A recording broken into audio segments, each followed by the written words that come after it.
Merci à Emo Doudou Moutiri et puis na Moro Nzambe na Alain Kabongo.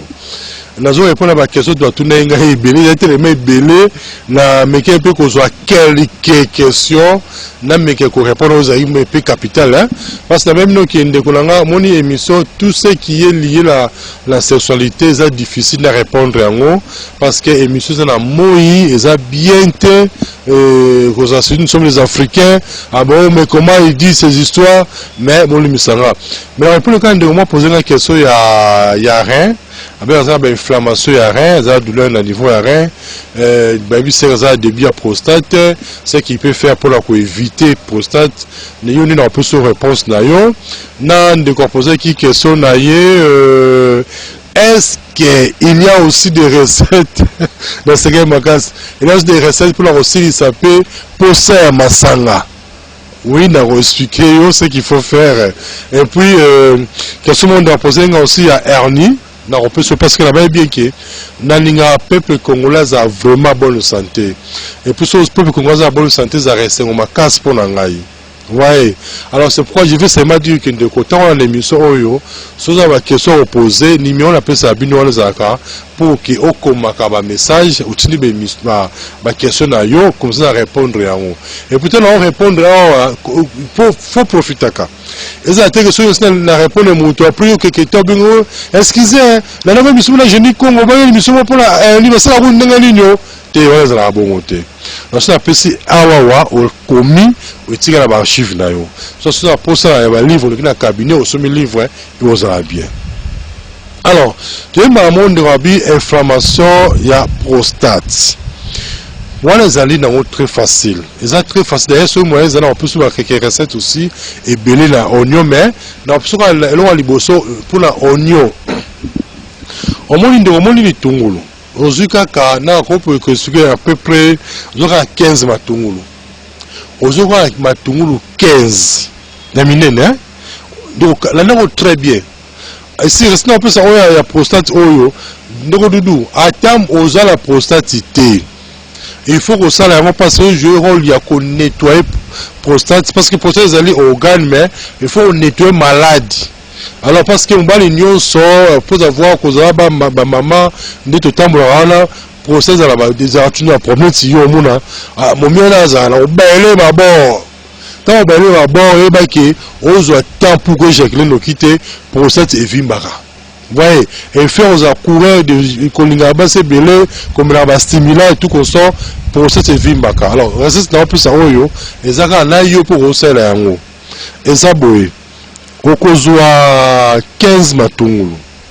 So sur 15 matungulu ba niki yango en fait au touti. Ko tout est mieux par rapport au nika parce que au touti et bimsa mai, toi ça jiwana. Au tout ça très bien bimsi jiwana. Alors sur tout non aux foulard na yo au tina foulard au kamoni mais mai wala jina webima alors je pense que yo omela vous comprenez on mélange autant de mélange régulièrement sur les sili on met ça un verre sur vers moko on met vers moko ti et aussi là vers ça même peut demi verre il n'y a pas un problème on se l'a bon pendant une semaine hein sur sili bongo comme ça on va après trimestre moko au renouvelant le sous vous comprenez ngai on sait que disons mouton a niveau de prostate dans ça pendant une semaine. Bon, nous toujours pour la cadre de prévention, on reçoit peut-être 2 fois au tikinayo. Hein, dans cadre de la prévention, on doit éviter du bazar. À moins na mon émission peut bien mais on conseille là ouais.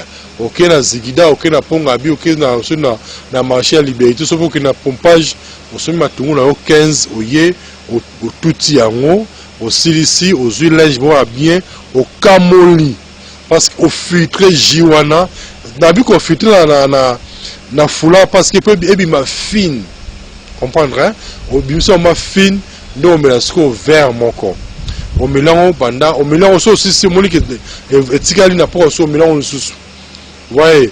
Alors l'objet c'est sous pendant 2 ou 3 jours. Sur ligne pour la prévention. Mais mon toit azan est déjà débit à prostate, là vous, au vous pouvez le faire pendant une semaine, hein? Comme ça vous allez voir la suite. Alors, question de la poser, il y a hernie, avec hernie, bon, nako sungo rapidement la hernie zaboué. Donc, vous avez bien. Tant que ça, l'émission, na comment va livrer, na comment va stabis. So il a cabinet na ngai au moins dans la livre moi comment ça découvrant une vie saine. La livre la tia comment on sonne maladie à partir de plante de zinga la biso. Comment on sonne maladie à partir de plante. Oyo oye bien sur exemple oh manga oyo savoka oh nini gros sonne maladie. Et puis dans quand ce livre là découvrant une vie saine na comment gros sonne maladie à partir de alimentation. Exemple vous allez matembele, vous allez pondu, est-ce que pondu peut soigner ka? Est-ce que matembele peut soigner ka? Est-ce que tout ça dans le livre là comment babali sonné par bablo toliaka? Et puis partir à sous quand tient n'est qu'on fabriquer des produits. Exemple, on a parfait, on a la poudre, on a le savon, on a la foutre au parole, on a le cirage. Nous dans le livre là comment est ça? Voilà thème nous a découvrant une vie saine. Sur le cabinet là mais na où tu peux livre alimentation et les plantes appropriées pour résoudre les troubles sexuels et la stérilité. On a la première trouble sexuel.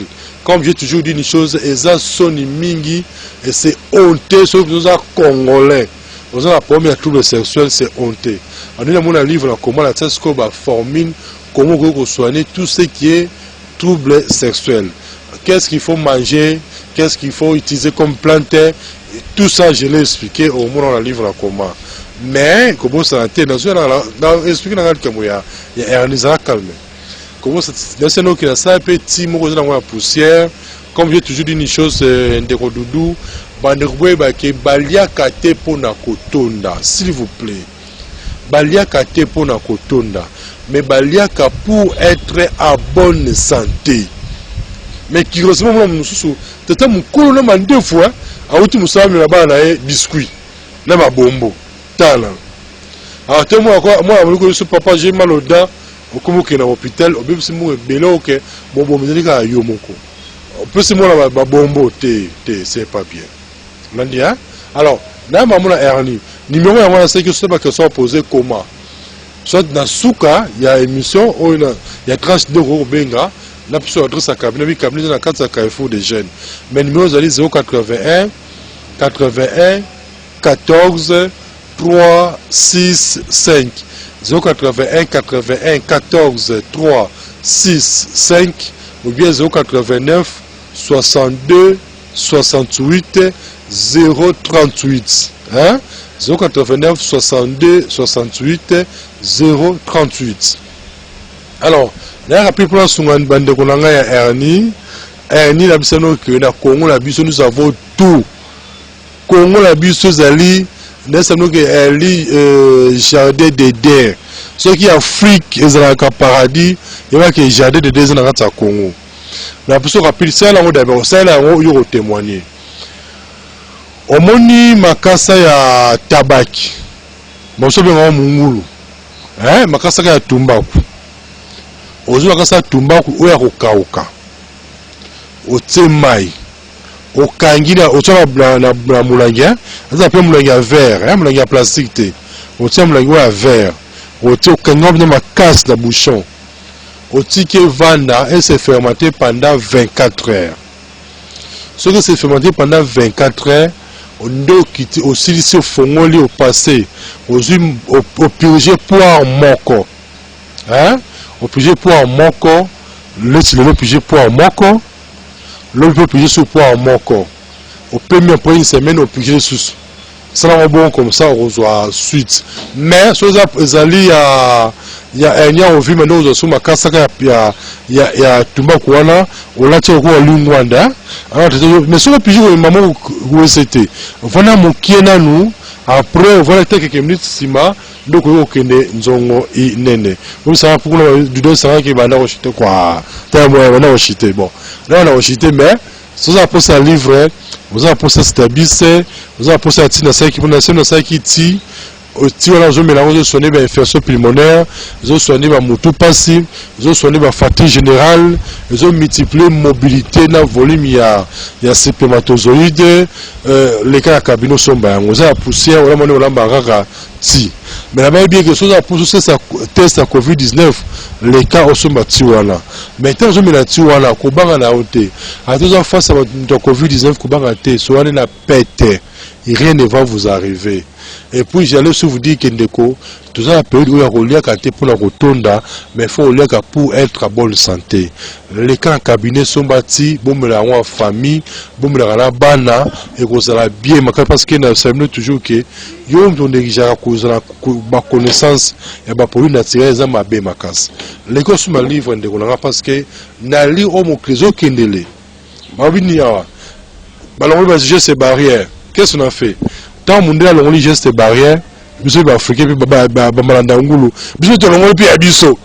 Tant mondial on lit confinement africain malanda ngulu. Monsieur confinement pe sili. Ah, congolais, africain, mawa. Mais ndeko nanga là-bas toujours nous la sekami parce que ceux là tous aïm ba africain. Tous aïm na conscience na biso moko. Ne to envie mon l'été. Tu tout ça que moi mutu passi na ko moi mutu passe dans l'état moi les cas mutu passe aussi là là ko moi gauche passe dans l'état moi sinda na so ko moi mis sous flou dans l'état moi ngadia dia ça va rester un peu sûr alors nous ça nous permet de la bonne santé mais malheureusement nous les africains non mais les gars à cabinet sur ma livre c'est vrai, c'est vrai, il n'y a pas un problème. Au cause d'un cas particulier, il y a un dans un pays, on a une bonne santé.